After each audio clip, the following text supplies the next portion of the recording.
Section 7. Efficiency through Inflection.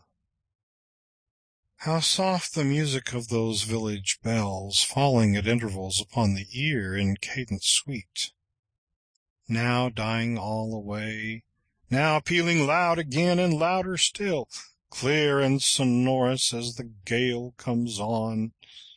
With easy force it opens all the cells where memory slept. William Cowper, The Task. Herbert Spencer remarked that cadence, by which he meant the modulation of the tones of the voice in speaking, is the running commentary of the emotions upon the propositions of the intellect. How true this is will appear when we reflect that the little upward and downward shadings of the voice tell more truly what we mean than our words. The expressiveness of language is literally multiplied by this subtle power to shade the vocal tones, and this voice shading we call inflection. The change of pitch within a word is even more important, because more delicate than the change of pitch from phrase to phrase. Indeed, one cannot be practiced without the other. The bare words are only so many bricks.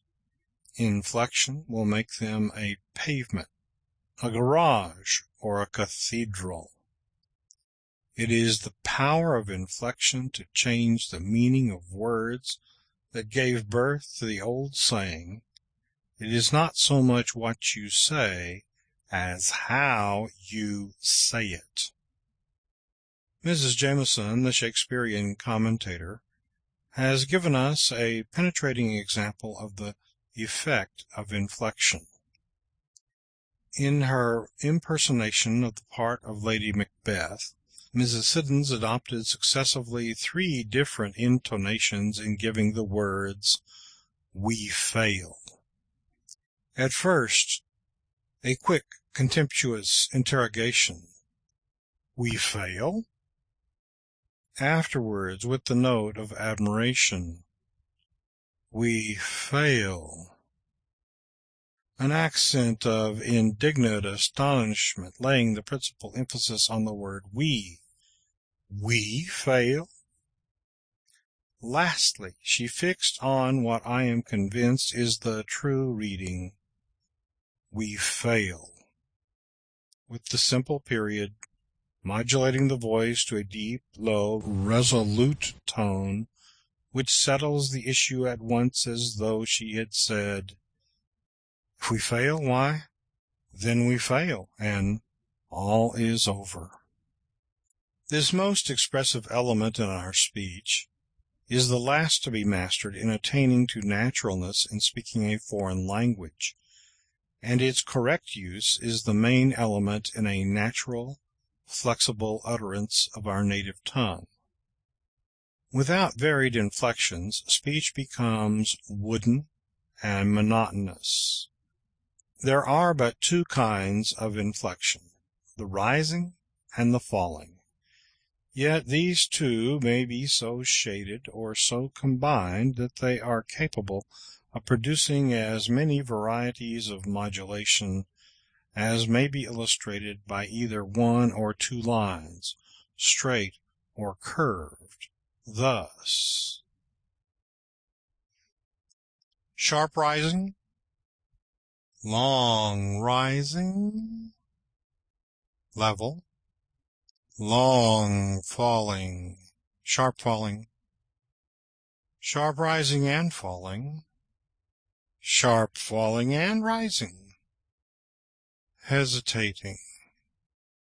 These may be varied indefinitely and serve merely to illustrate what wide varieties of combination may be effected by these 2 simple inflections of the voice. It is impossible to tabulate the various inflections which serve to express various shades of thought and feeling. A few suggestions are offered here, together with abundant exercises for practice. but the only real way to master inflection is to observe, experiment, and practice. For example, take the common sentence, "Oh, he's all right." Note how a rising inflection may be made to express faint praise, or polite doubt, or uncertainty of opinion. Then note how the same word spoken with a generally falling inflection may denote certainty, or good-natured approval, or enthusiastic praise, and so on. In general, then, we find that a bending upward of the voice will suggest doubt and uncertainty, while a decided falling inflection will suggest that you are certain of your ground. Students dislike to be told that their speeches are not so bad, spoken with a rising inflection. To enunciate these words with a long falling inflection would endorse the speech rather heartily. Not so bad. Say goodbye to an imaginary person whom you expect to see again tomorrow, then to a dear friend you never expect to meet again. Note the difference in inflection. "I've had a delightful time," when spoken at the termination of a formal tea by a frivolous woman, takes altogether different inflection than the same word spoken between lovers who have enjoyed themselves. Mimic the two characters in repeating this, and observe the difference. Note how light and short the inflections are in the following brief quotation from Anthony the Absolute by Samuel Mervyn. At sea, March 28th. This evening I told Sir Robert What's-his-name he was a fool. I was quite right in this. He is. Every evening since the ship left Vancouver he has presided over the round table in the middle of the smoking room. There he sips his coffee and liqueur, and holds forth on every subject known to the mind of man. Each subject is his subject. He is an elderly person with a bad face and a drooping left eyelid. They tell me that he is in the British service, a judge somewhere down in Malaysia, where they drink more than is good for them. Deliver the two following selections with great earnestness, and note how the inflections differ from the foregoing. Then reread these selections in a light, superficial manner, noting that the change of attitude is expressed through a change of inflection. When I read a sublime fact in Plutarch, or an unselfish deed in a line of poetry, or thrill beneath some heroic legend, it is no longer fairyland. I have seen it matched. Wendell Phillips. Thought is deeper than all speech, feeling deeper than all thought. Souls to souls can never teach what unto themselves was taught. Cranch.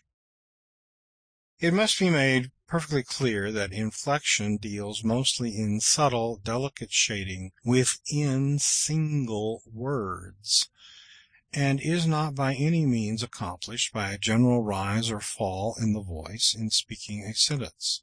Yet certain sentences may be effectively delivered with just such inflection.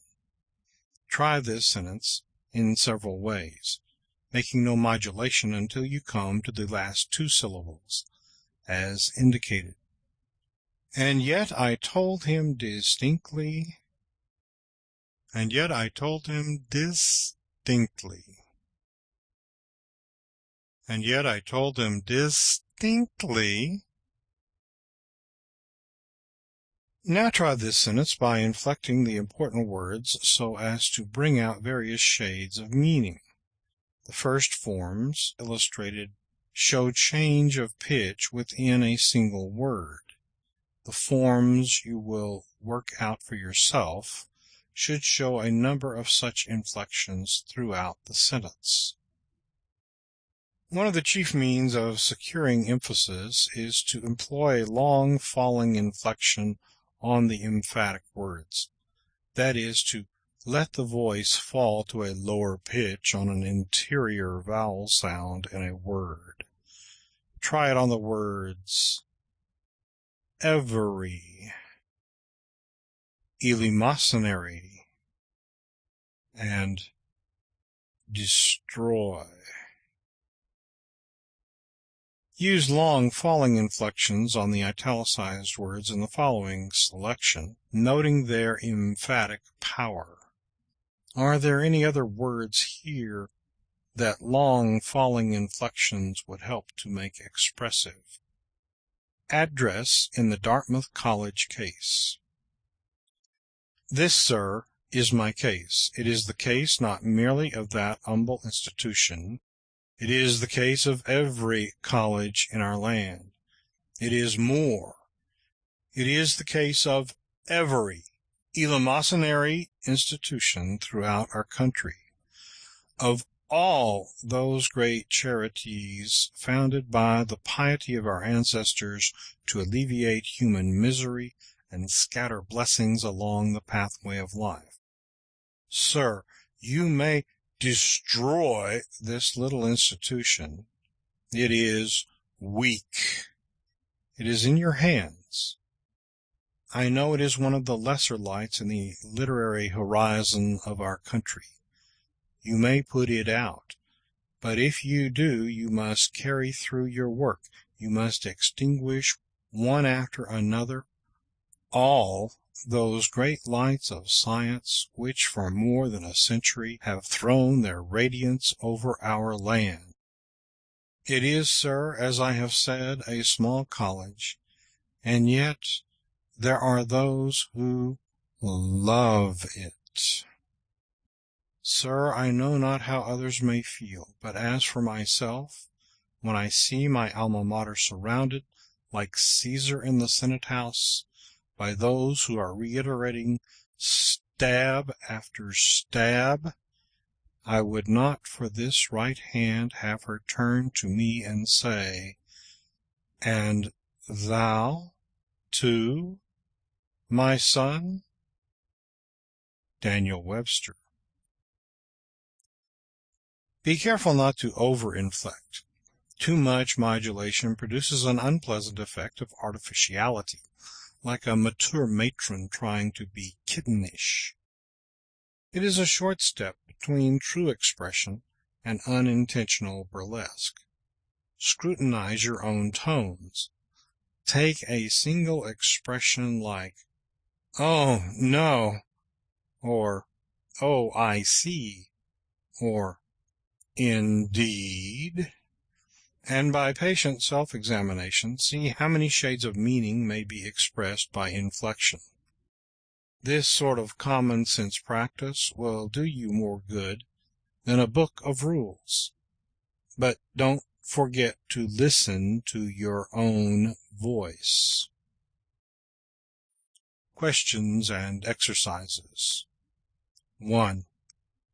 In your own words, define A. Cadence, B. Modulation, C. Inflection, D. Emphasis. 2. Name 5 ways of destroying monotony and gaining effectiveness in speech. 3.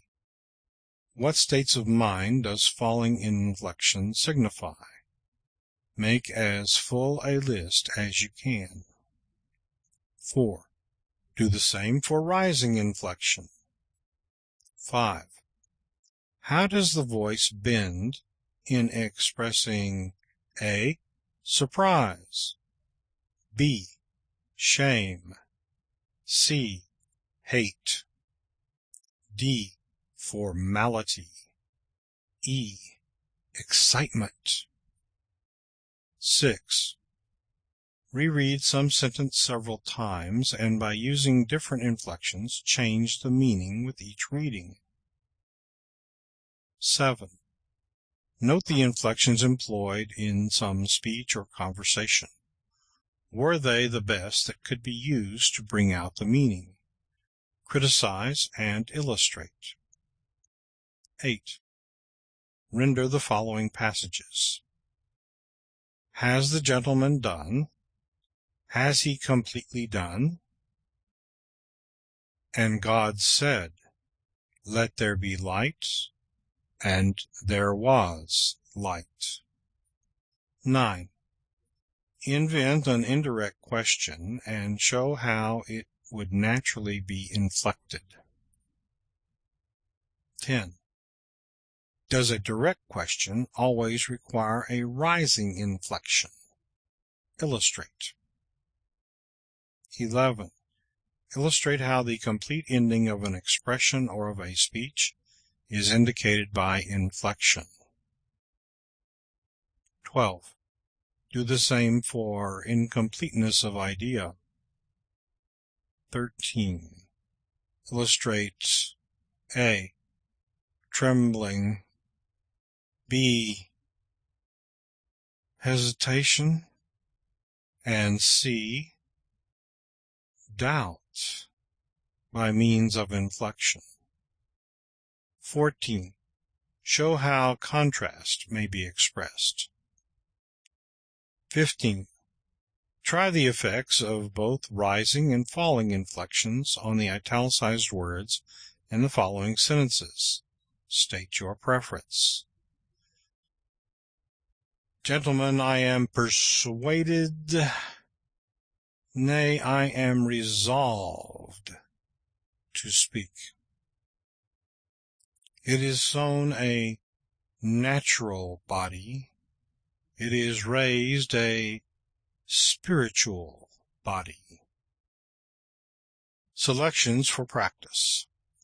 In the following selections, secure emphasis by means of long falling inflections rather than loudness. Repeat these selections, attempting to put into practice all the technical principles that we have thus far had, emphasizing important words, subordinating unimportant words, variety of pitch, changing tempo, pause, and inflection. If these principles are applied, you will have no trouble with monotony. Constant practice will give great facility in the use of inflection and will render the voice itself flexible. Charles I. We charge him with having broken his coronation oath, and we are told that he kept his marriage vow. We accuse him of having given up his people to the merciless inflictions of the most hot-headed and hard-hearted of prelates, and the defense is that he took his little son on his knee and kissed him. We censure him for having violated the articles of the Petition of Right, after having for good and valuable consideration promised to observe them, and we are informed that he was accustomed to hear prayer at 6 o'clock in the morning. It is to such considerations as these, together with his Vandyke dress, his handsome face, and his peaked beard, that he owes, we verily believe, most of his popularity with the present generation. T. B. Macaulay. Abraham Lincoln. We needed not that he should put on paper that he believed in slavery, who with treason, with murder, with cruelty infernal, hovered around that majestic man to destroy his life. He was himself but the long sting with which slavery struck at liberty, and he carried the poison that belonged to slavery. As long as this nation lasts, it will never be forgotten that we have one martyred president. Never, never, while time lasts, while heaven lasts, while hell rocks and groans, will it be forgotten that slavery, by its minions, slew him, and in slaying him, made manifest its whole nature and tendency. But another thing for us to remember is that this blow was aimed at the life of the government and of the nation. Lincoln was slain, America was meant. The man was cast down, the government was smitten at. It was the president who was killed. It was national life, breathing freedom and meaning beneficence, that was sought. He, the man of Illinois, the private man, divested of robes and the insignia of authority, representing nothing but his personal self, might have been hated, but that would not have called forth the murderer's blow. It was because he stood in the place of government, representing government, and a government that represented right and liberty, that he was singled out. This, then, is a crime against universal government. It is not a blow at the foundations of our government, more than at the foundations of the English government, of the French government, of every compact and well-organized government. It was a crime against mankind.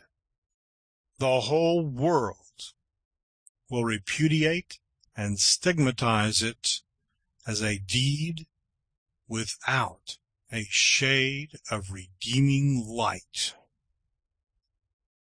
The blow, however, has signally failed. The cause is not stricken. It is strengthened. This nation has dissolved, but in tears only. It stands foursquare, more solid today than any pyramid in Egypt. This people are neither wasted, nor daunted, nor disordered. Men hate slavery and love liberty with stronger hate and love today than ever before. The government is not weakened, it is made stronger. And now the martyr is moving in triumphal march, mightier than when alive. The nation rises up at every stage of his coming. Cities and states are his pallbearers, and the cannon beats the hours with solemn progression. Dead, dead, dead, he yet speaketh. Is Washington dead? Is Hampton dead? Is David dead? Is any man dead that ever was fit to live? Disenthralled of flesh, and risen to the unobstructed sphere where passion never comes, he begins his illimitable work. His life now is grafted upon the infinite, and will be fruitful as no earthly life can be. Pass on, thou that hast overcome. Your sorrows, O people, are his peace. Your bells and bands and muffled drums sound triumph in his ear. Wail and weep here. God makes it echo joy and triumph there. Pass on, victor. 4 years ago, O Illinois, we took from your midst an untried man, and from among the people we return him to you, a mighty conqueror. Not thine any more, but the nation's. Not ours, but the world's. Give him place, ye prairies. In the midst of this great continent his dust shall rest, a sacred treasure to myriads who shall make pilgrimage to that shrine to kindle anew their zeal and patriotism. Ye winds, that move over the mighty places of the West, chant his requiem. Ye people, behold a martyr, whose blood, as so many inarticulate words, pleads for fidelity, for law, for liberty. Henry Ward Beecher. The History of Liberty. The event which we commemorate is all-important, not merely in our own annals, but in those of the world. The sententious English poet has declared that the proper study of mankind is man, and of all inquiries of a temporal nature, the history of our fellow beings is unquestionably among the most interesting. But not all the chapters of human history are alike important. The annals of our race have been filled up with incidents which concern not, or at least ought not to concern, the great company of mankind. History, as it has often been written, is the genealogy of princes, the field book of conquerors, and the fortunes of our fellow men have been treated only so far as they have been affected by the influence of the great masters and destroyers of our race. Such history is, I will not say a worthless study, for it is necessary for us to know the dark side as well as the bright side of our condition. But it is a melancholy study which fills the bosom of the philanthropist and the friend of liberty with sorrow. But the history of liberty, the history of men struggling to be free, the history of men who have acquired and are exercising their freedom, the history of those great movements in the world by which liberty has been established and perpetuated, forms a subject which we cannot contemplate too closely. This is the real history of man, of the human family, of rational, immortal beings. The trial of adversity was theirs. The trial of prosperity is ours. Let us meet it as men who know their duty and prize their blessings. Our position is the most enviable, the most responsible, which men can fill. If this generation does its duty, the cause of constitutional freedom is safe. If we fail,